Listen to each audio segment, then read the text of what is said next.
अगर व्यक्ति के पास ज्ञान ना हो, बौद्धिक क्षमता बहुत अच्छी ना हो, विवेक शून्य हो, विवेक अच्छा ना हो, तो व्यक्ति क्या कहा जाता है? उसको फिर कहीं ना कहीं मंद बुद्धि का एक संकेत दे देते हैं या ऐसा संबोधन कर देते हैं।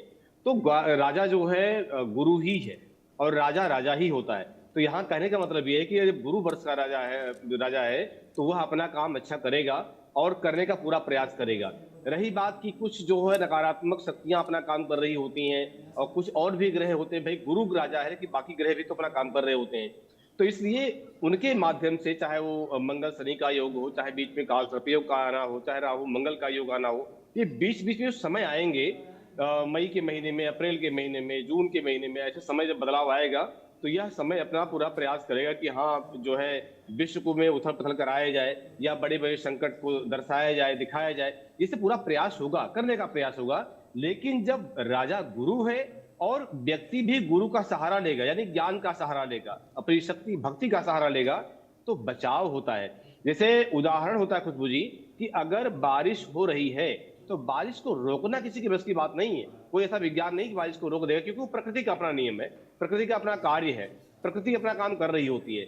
लेकिन अगर आप छतरी ले लेते हैं, रेनकोट पहन लेते हैं, आपके पास बारिश से बचने का कोई सहारा है, आपके पास वाहन है, ऐसा कुछ है, तो आपका बचाव हो जाएगा। इसीलिए ग्रह अपना काम करेगा, वो कर रहा है। समय समय पर उसका उतार चढ़ाव जो आएगा वो बिल्कुल आएगा, वो सत्य है।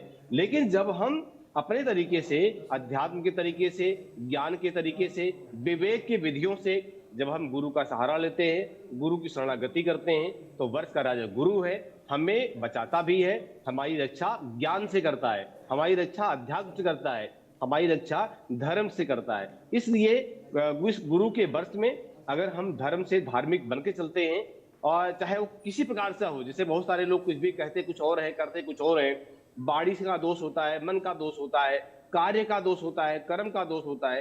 तो आदमी को मनसा वाचा कर्मणा, मन वचन कर्मों से किसी भी परिस्थितियों से बचना चाहिए। परिस्थितियां कैसी भी हो, नकारात्मकता से बचना चाहिए। अगर बचाव करता है तो उसका बचाव भी गुरु करेगा, यानी ईश्वर करेगा, भक्ति करेगी। इसलिए अपनी रक्षा, अपना बचाव आपके हाथ में है।